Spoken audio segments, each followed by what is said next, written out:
Hello and welcome to this session on the top React interview questions and answers by IntelliPad.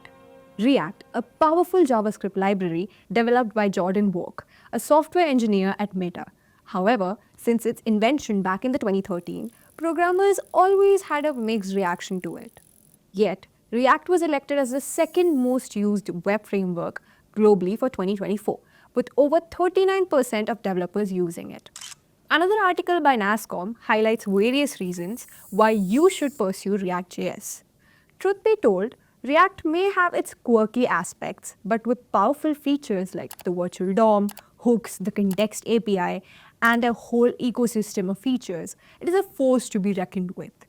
Moreover, the 8,000 plus job opportunities and an average annual salary of 4 lakhs further proves its demand and importance within the tech industry.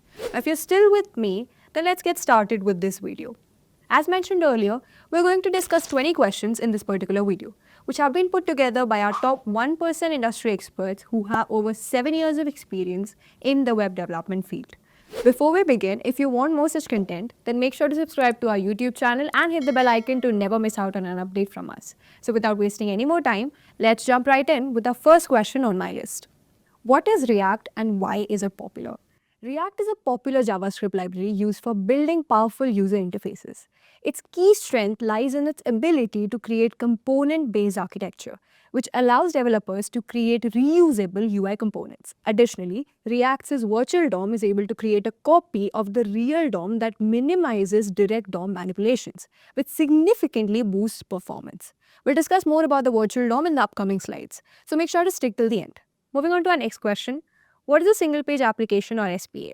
A single-page application is a type of web application that loads a single HTML page and then, instead of reloading the whole page, only updates the affected parts of the page according to the user's actions, like only rendering the color change here from light blue to pink. This means it only contacts the server for the components in which you have added new features or have made certain changes. Now, this process results in faster load times, better responsiveness, and smoother user interactions.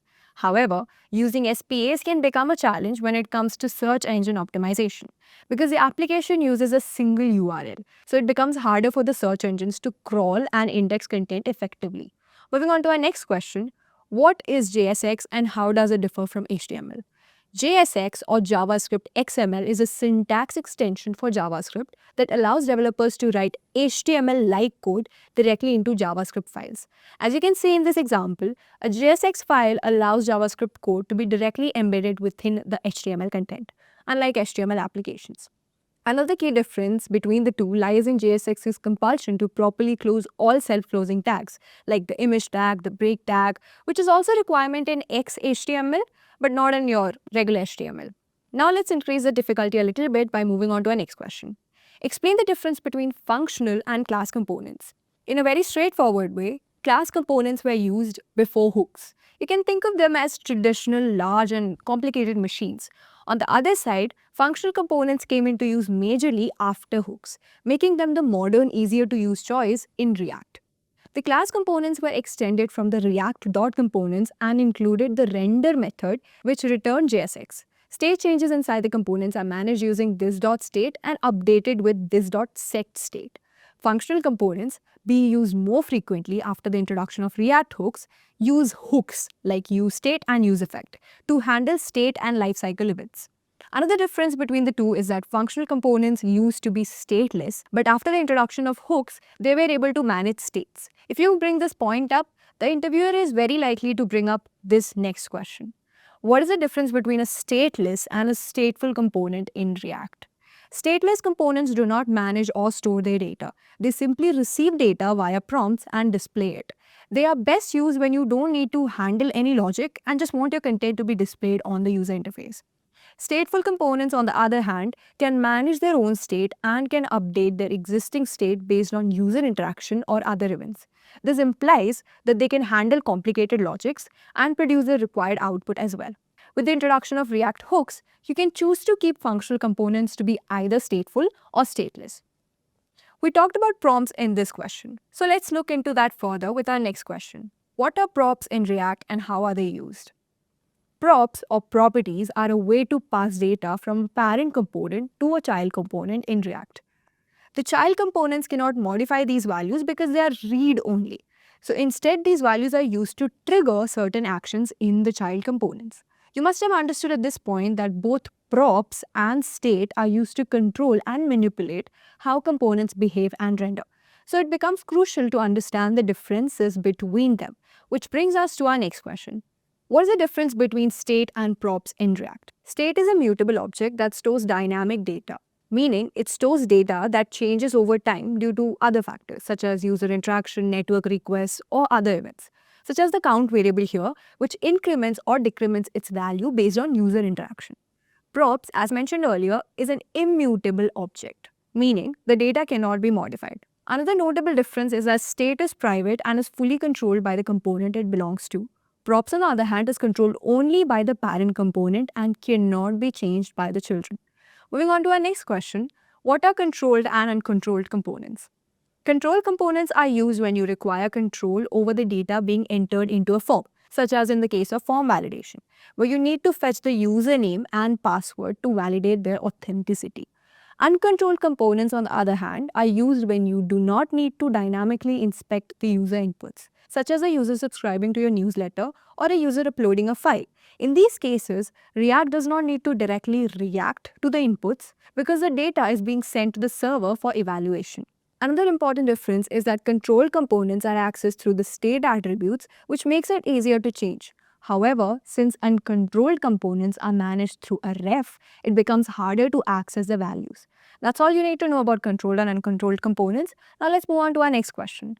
What is the purpose of the key attribute in React lists? Say if in this list containing apples, bananas and orange, I were to update only one of the fruit names, say orange, should the whole list be re-rendered? No, because it will be a waste of time since the other two elements never changed.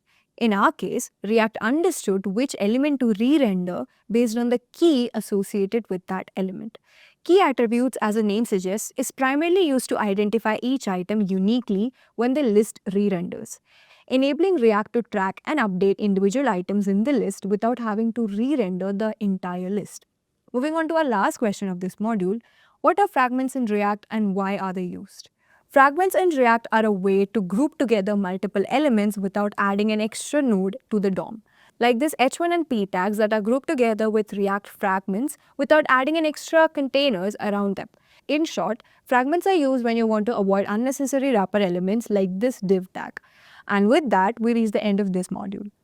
Now let's start with our advanced module with the first question we have, or the 11th question that we have, which is, what is the virtual DOM and how does React use it to improve performance? Now, what exactly is a virtual DOM? A virtual DOM is a lightweight copy or a lightweight in-memory representation of the actual DOM. Meaning, when you are running a React component, there are two DOMs. One is the original DOM and one is the virtual DOM. But why would we need a virtual DOM? Let me show you why. Look at this web page. Here, we have a simple click me button. Upon clicking on the click me button, this span element which encloses this particular number will change. That is, the number of times you click, it will keep on increasing. 1, 2, 3, 4, and it will keep on going. But just tell me about one thing. If you look at both of these web pages, there's only one single thing that is changing, and that is this particular element or this particular number which is inside the span element.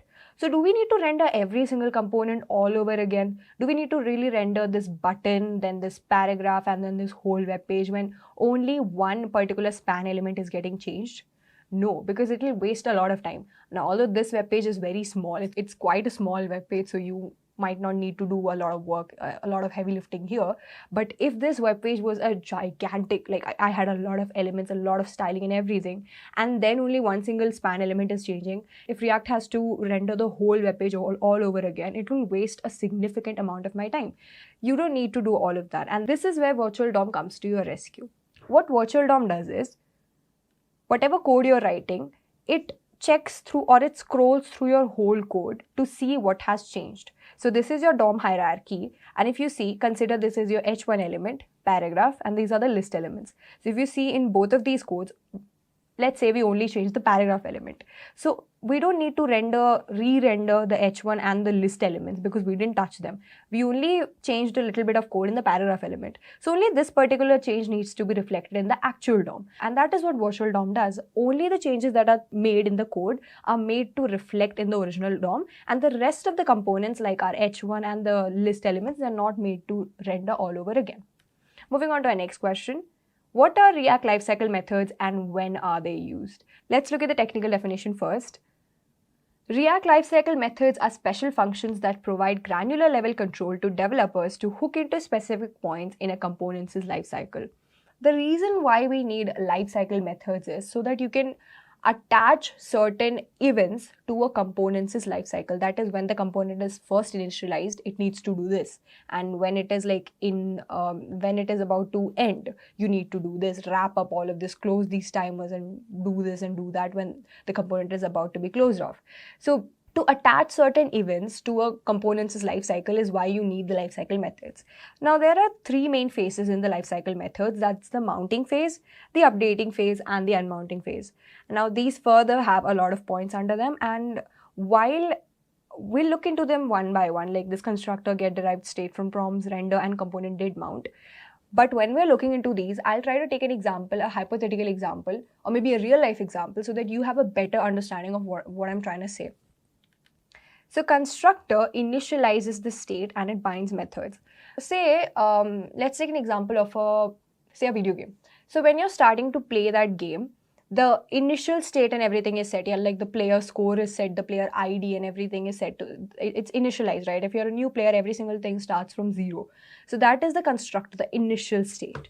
Next, you have get derived state from prompts. Now, what if you are an existing player? You used to play before as well. You just logged out from your computer yesterday. Now you're woken up, you started your computer and you're ready to play. So the stats must be fetched from somewhere. And that is this get derived state from prompts. When you have to fetch the data, some pre-existing data, and load this pre-existing data to the current value. That is update state based on prompts before entering. Next, you have render.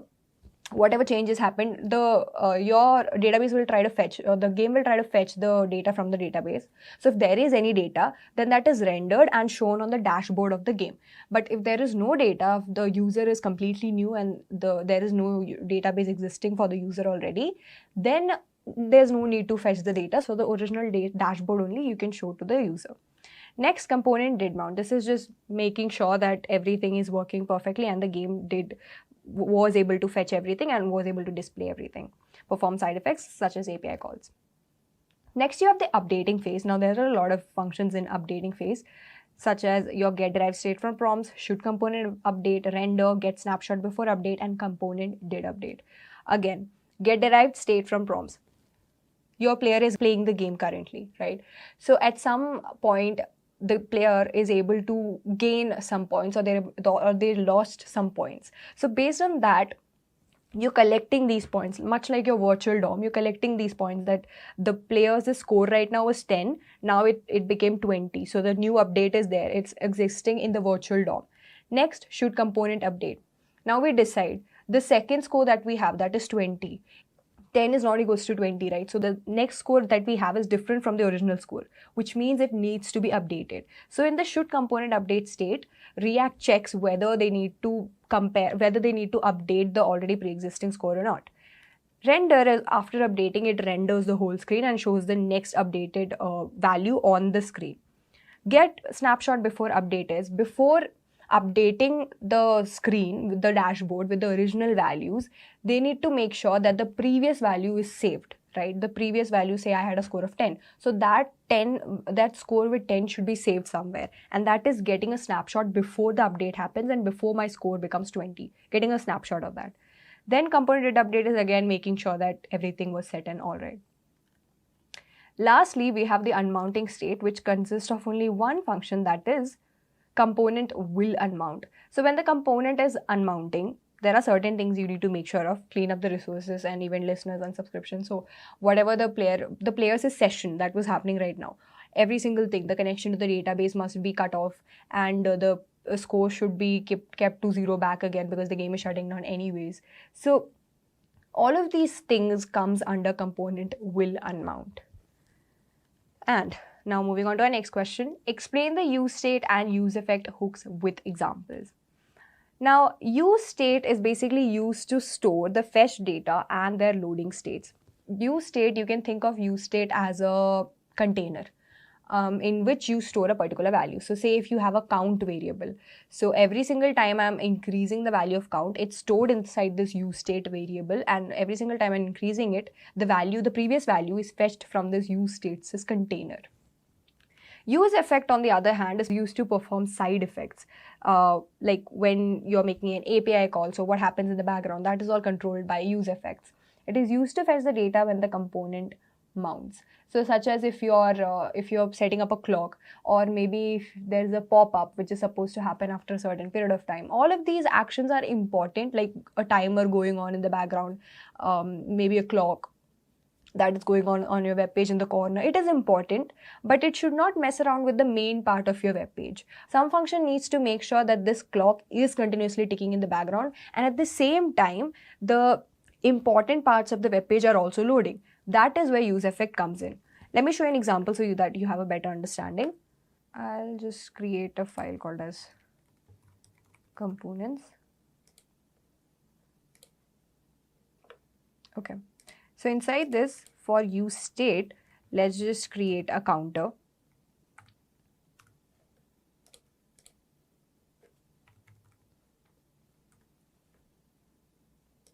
And we need use state as well.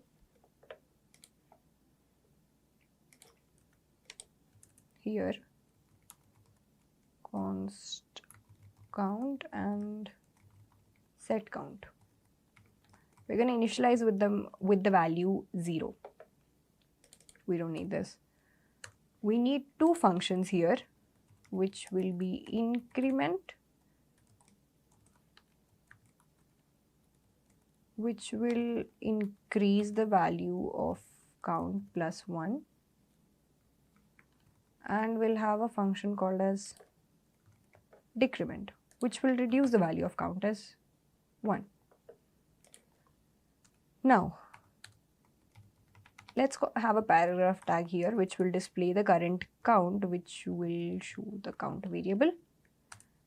Next, we need two buttons. This should increment the value. On click, we're going to call increment. Similarly, we need one for decrement as well. So I believe our counter function is set. Let us call it here in the app function. Never mind. Okay. Counter.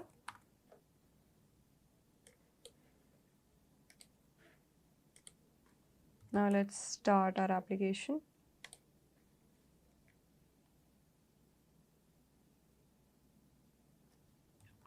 npm start. Alright, I haven't added this styling, that's why it looks a bit like this, so don't mind that. Now if we click on the increment function, you can see how the value is getting incremented. If we click on decrement, and we haven't set any limits, so it will keep on going as much as I want it to. And that is how use state works. Now let me just quickly show you how use effect works as well. So for use effect in the components, let's just create a timer application.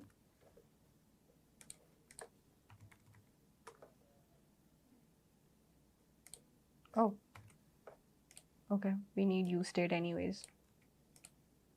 For use effect, you need use state as well. So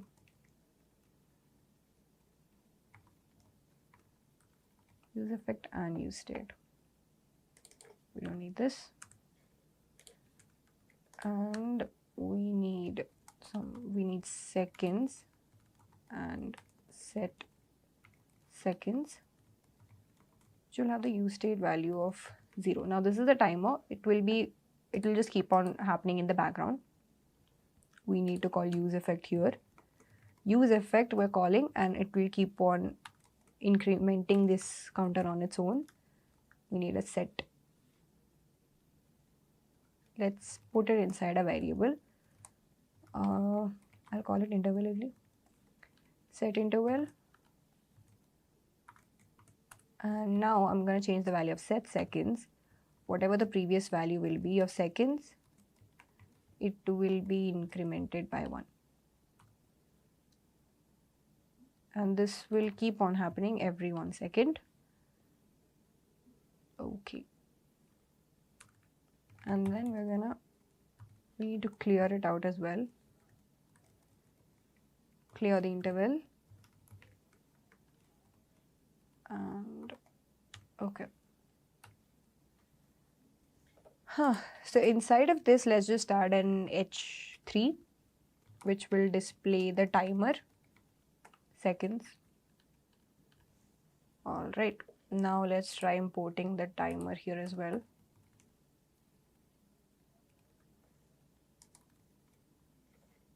All right. Let's look how our code looks. All right, the timer is already keep on happening in the background. So that is use effect. So I can keep on interacting with my main application here, and this timer will also keep on happening in the background. That's how use effect is working. Let me just stop this, else I'll just remove them from here. Okay, else the timer will just keep on going on forever. So let's move on to our next question, which is our 14th question. Another interesting concept in React. What do you understand by props drilling? Props drilling, it's like if you have multiple children in a same parent element. There's a parent, there's a child, there's a grandchild, there's a grandchild. Now there's a possibility that one of the props that you're getting in the parent element, now although the child element and the grandchild element do not want to use it, but the grand or the great grandchild wants to use that particular prop. So it needs to pass through all of these components as well. It needs to pass through the parent, and it needs to pass through the child, grandchild, and then it will reach the great grandchild. So even though the child and the grandchild really don't need to use a component, they'll still need to pass it through them so that the great grandchild gets it. And that's where that becomes a problem if there are like too many nested elements. What if it had even like a great grandchild, and it would just keep on going, and then that would just become hectic at one point, and you just lose track of where the prompt was actually supposed to go and where it actually went. Or in technical terms, props drilling is when data has to be passed through many layers of components. Let me just show you an example, because that's the easiest way to understand. So we need multiple components now. We need a parent. We need a child. We also need a grandchild.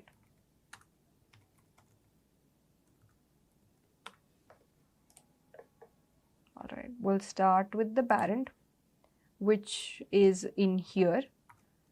Parent is the only component which is present in the app.js. Now consider the situation where parent is the only component that is present in app.js. So whatever prompt we're getting from here, from the parent component, must be passed down to the grandchild component. Say in the app,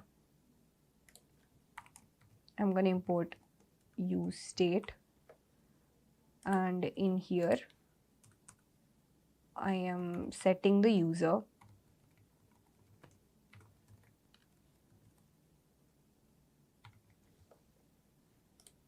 Oh, I don't need to set the user, I'll just create the user.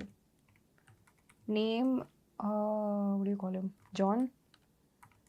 Age, John is 30 years old.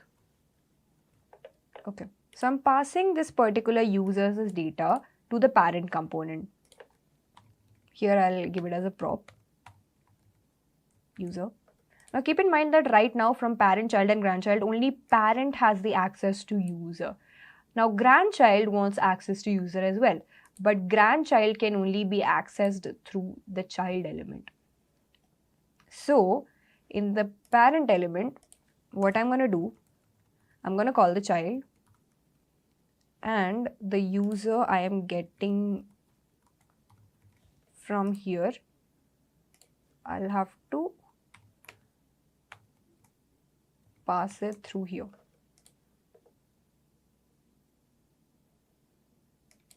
Okay.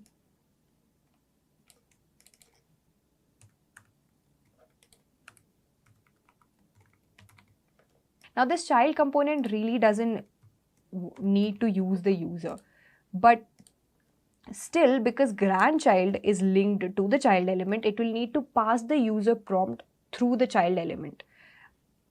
So here I'm going to call grandchild and pass the value of user through child element, and finally it will reach the grandchild element,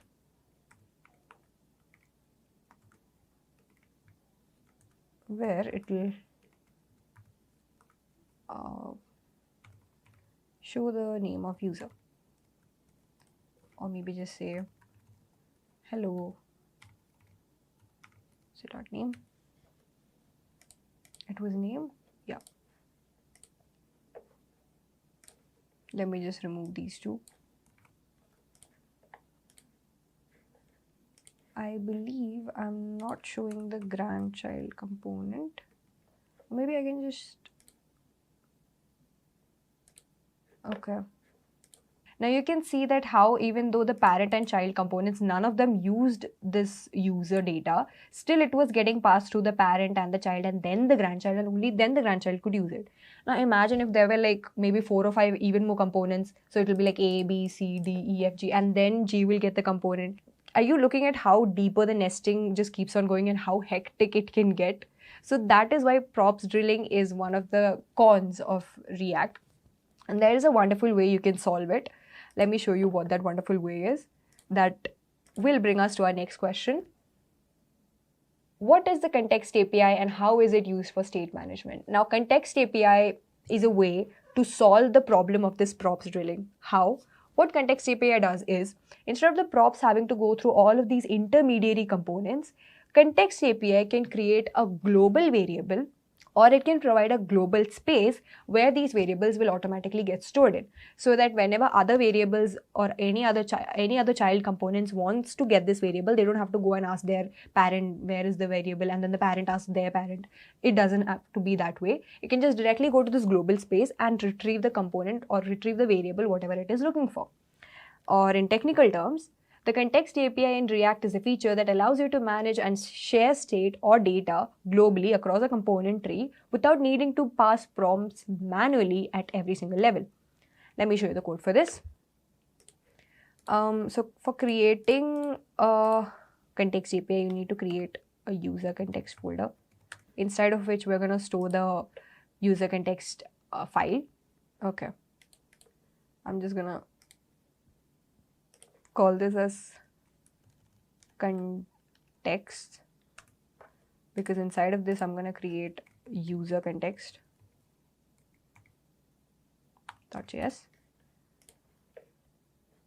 Alright, same here as well.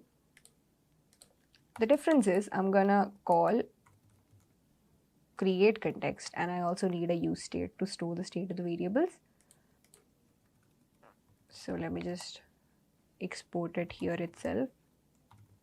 User context is create context.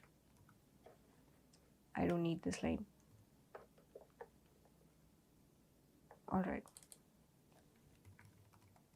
Here, I'm gonna call this user provider, and this will have children. Just bear with me, you'll understand what I'm trying to do when we reach the end of this, but in the middle it might look a bit hectic and stressful, but just bear with me.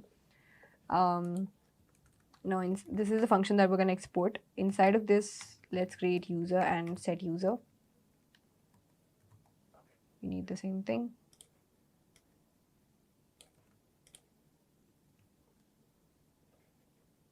Right. When we are returning, it will not be a div. It will be a user context.provider. The value will be user. And inside of this, we'll let the children. And I believe that is everything we need. All right. So now if my grandchild component, which was accessing the particular this hello.name, let me just remove everything from here.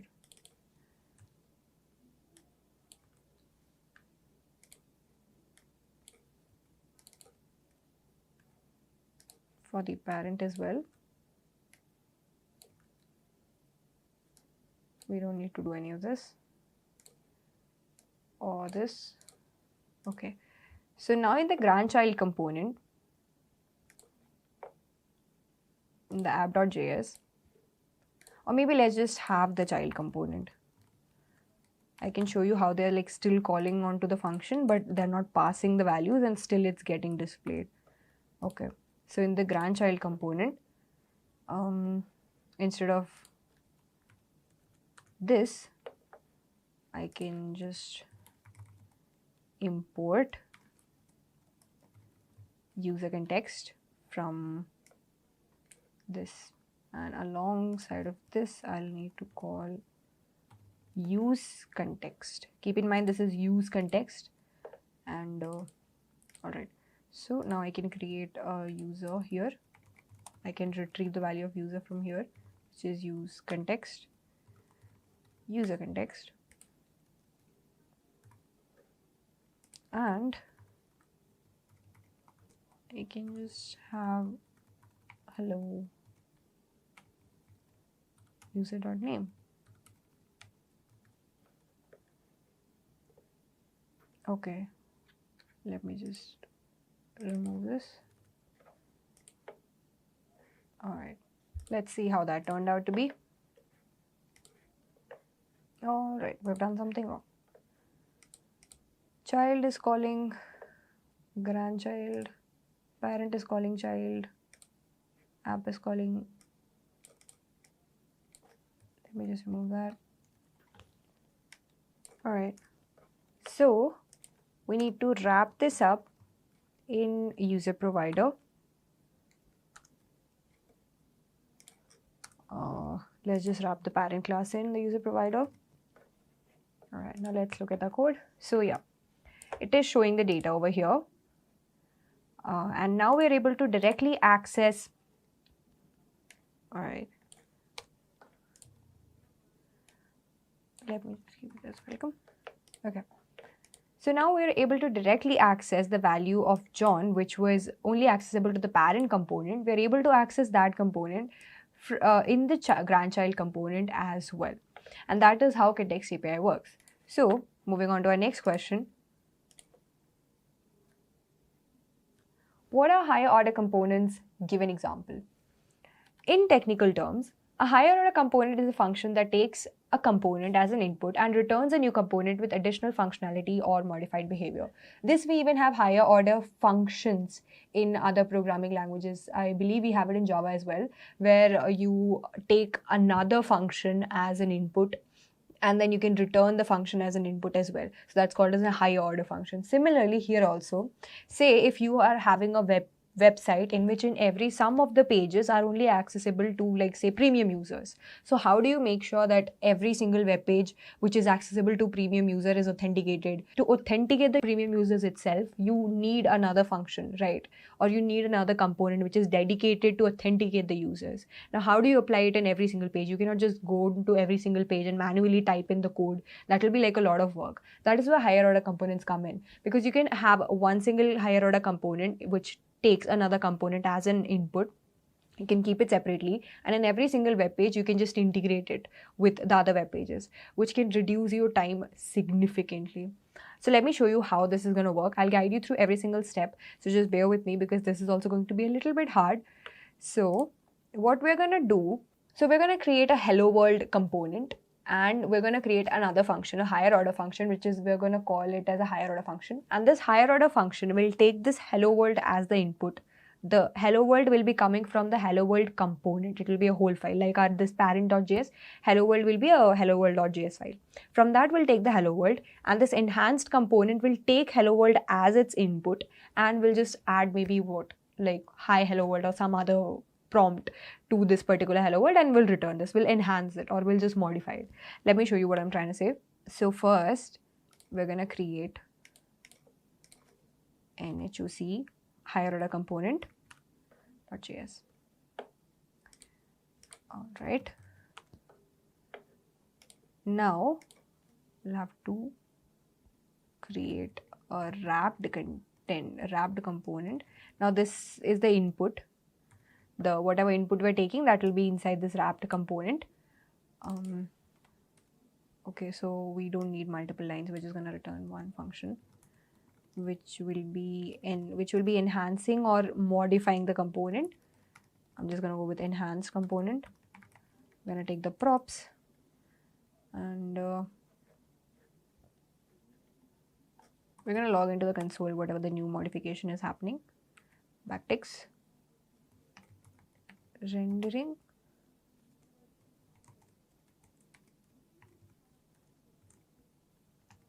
wrapped component dot name, whatever name it is, with props, or just simplify it, modifying with new props. Okay, and we're just gonna return this wrapped component plus whatever prompts that we made. All right, and we're just gonna export that. Now we're gonna create a hello world function or a hello world component, and inside of this, say we're taking a prompt, say a name, and we're just gonna return hello, not world. Whatever name is coming here, we're going to return it right here. Let me add an exclamation mark. Now what we're going to do inside the same function is I'm going to add that component. I'm going to add the HOC component inside of this component. So let me do that. I'm just going to call it enhanced hello world. I'm not typing it out. Now I'm going to call HOC and I'm going to pass hello world as the prompt inside of HOC. Let me close that. You did not import. I'll have to import HOC. All right. And instead of returning hello world, I'm going to return enhanced hello world. So, all right. So now let's just create our HOC component. So what we're going to do is that we're going to create an HOC component. We're just going to create it and then we're just going to keep it aside. And in the meantime, we'll create our another component. Say we're going to call it, say, greet component. And in that greet component, we'll pass in the prompts. And we're going to pass this greet component or this greet function into the HOC component. Let me show you how that is done. So initially, we need our HOC component.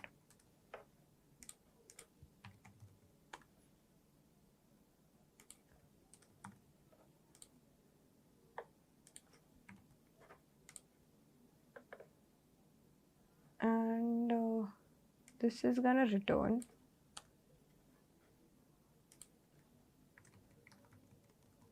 wrapped component. This will be the higher order function that will be, this will be the other component that will be taking. We're gonna need a function enhanced component which will take props and it's gonna log modified wrapped component with new props. All right, that's good to go, and we have to return wrapped component plus props when we are returning it. This is how the function is going to return. Now we need our greet function or component. All right. Initially, it's going to take a prompt called as name and it's going to just welcome it. Hello, the name.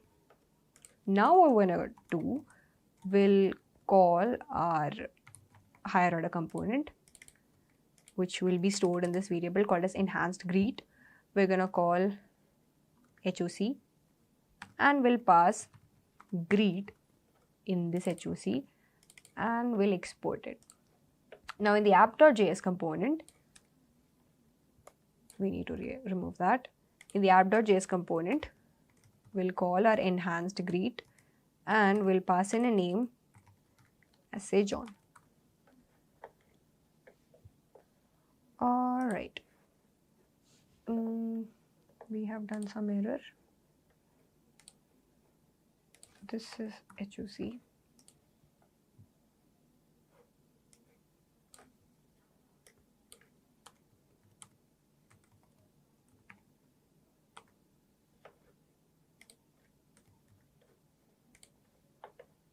All right.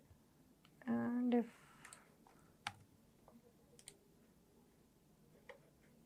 I were to go to my console, you can see the modifying this function with new prompts, which means a higher order function is able to take this function and modify it and return you the output. So that's all for this question. Let's move on to our next question, which is explain the concept of reconciliation in React. Now, reconciliation is like a process in React when it's like what happens in the background when a particular component is updated and how the virtual DOM and the original DOM is working together to display the content in the user interface. Let's look at them one by one. There are obviously different phases for this. The first part is the initial render. That is when a component is first rendered. When it's first rendered, React naturally creates a virtual DOM to check what has changed in your code, and whatever changes have been made, only those certain elements which you have changed in your code will be reflected in your original DOM. Only those components will be rendered. The other components will not be rendered as no change was made to those components. Next, you have state or props change. Now, when a state or a props change, React creates a new virtual DOM. Every single time a new virtual DOM is created, because it's a lightweight copy of the original DOM, so it doesn't take a lot of effort or it doesn't create a lot of performance optimization issues. So every single time you render the component, a new virtual DOM is created, which checks whatever changes have been made and updates accordingly. Next, you have diffing. Now, diffing is basically the comparing part is called as diffing, or maybe the difference between the both of them, the original DOM and the virtual DOM, that is called as diffing.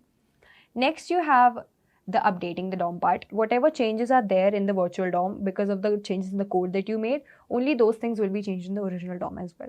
That is called as updating the DOM. Next, you have committing phase. That is whatever changes were made, rolling them out and committing them to the original DOM is called as committing phase. Finally, React commits that changes to the actual DOM. Moving on to our next question. How do React portals work and when should they be used? React portal is a way to render a component's children into different parts of the DOM outside the parent component's hierarchy while maintaining the React code component structure. I'll tell you what this means. Now, React portal is basically when you need to create a particular component, like maybe a modal or something like a pop-up. You must have seen pop-ups when you're trying to use websites and suddenly there's a pop-up about some advertisement or something. That thing, that particular div element or that particular element, that is created using React portals. Let me show you how. That is called as a modal. Let me show you how that is created. So we need to create a modal component.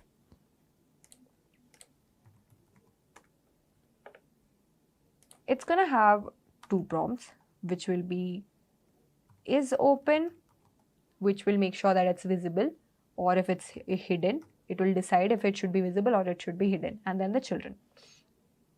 Now, if the portal is not open, then we don't need to do anything. So just return null. However, if it is open, then we'll call React DOM. We need to import React. We're going to create a portal here, inside of which we're going to call a div. And we're going to show the children in here. Children is basically whatever the components will be having inside the modal. We'll need to style it a little. This is going to be a bit hard now. Inline styles are always hard, but top is say 50 pixel, left is say 50%, transform,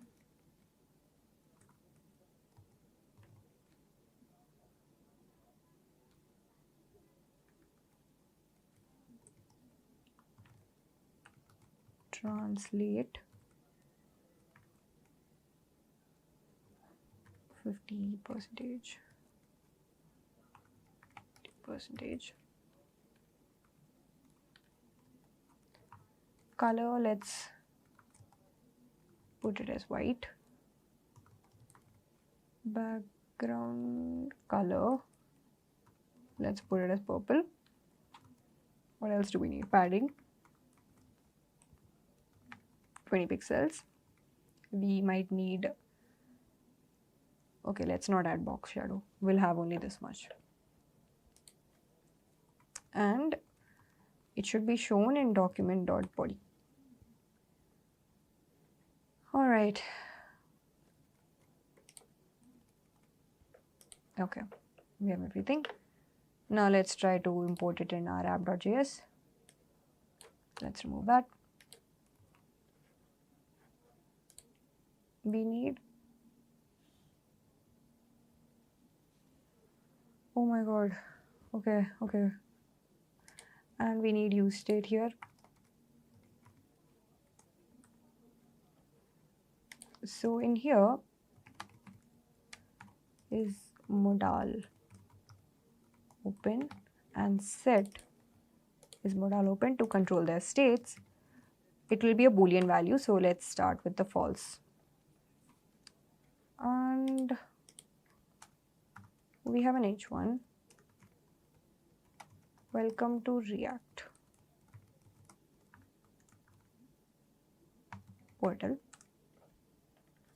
And we need to add two buttons here, which will be the open modal and the close modal. So when you click on open modal,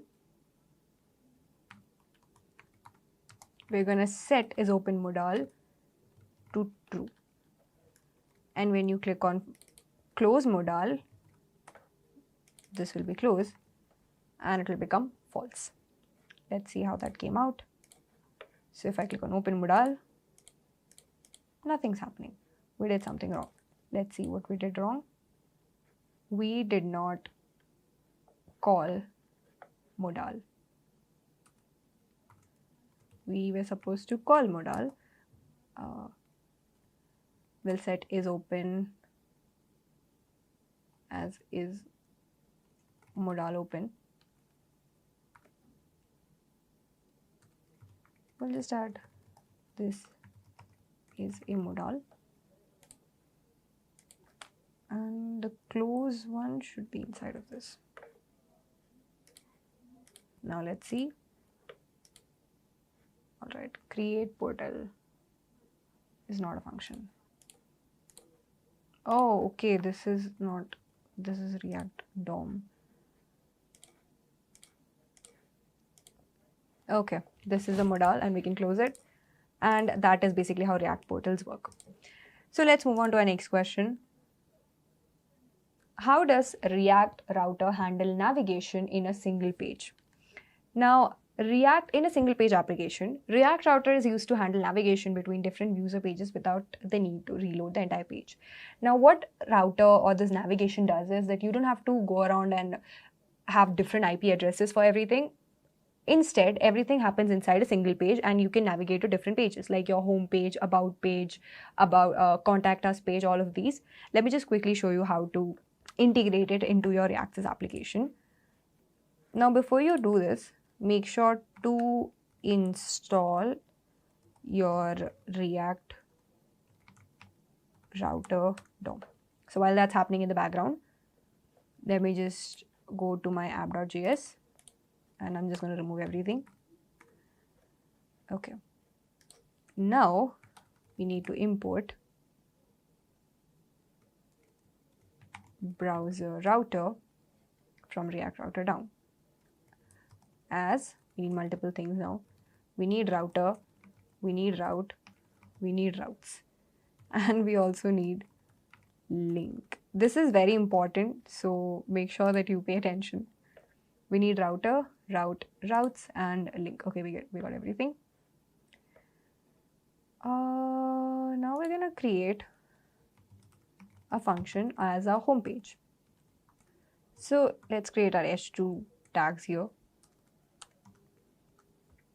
and this will be the home page. Similarly, we need to do this for about and contact as well. So this will be the about page, and this will be the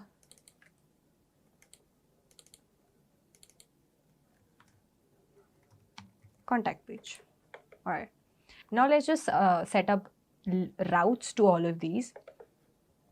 So inside of this, we need the router. Inside the router, we need the div. Inside of this, we need the navbar. Finally, we have the UL. In here, we'll add the link. And let me just close that. Okay. So this will be the link or the root directory, which will be the link to home. Next one will be to the About Us page.